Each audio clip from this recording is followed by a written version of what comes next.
All right, so we are finally here, the third element of the big three, which is ISO. And I like to call it ISO because it just sounds more fun to say that way.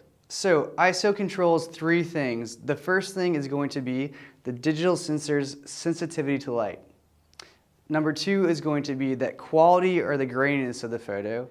And number three is the rate at which that image will actually burn into that sensor.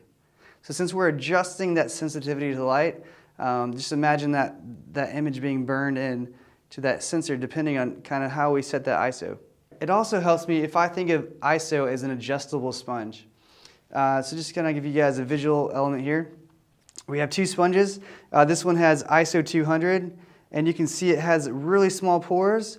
And so if you imagine it, it's going to have that fine grain. So the final image or the final print of that image is going to have fine grain and be a high quality image. But also the trade-off there is that the light will be absorbed really slowly. The other end of the spectrum over here is ISO 1600. So the pores are bigger, which means that the quality and the fine grain won't really be there for you.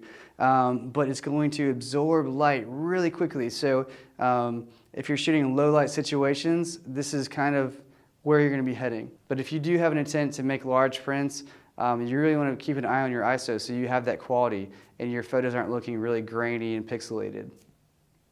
So the question is, what ISO should I be shooting at? And I always tell people the lower the better. But it also helps to think just what is the final destination for this photograph. So if you're only going to be posting your photos to Facebook, then you can get away with a higher ISO, like ISO 1600.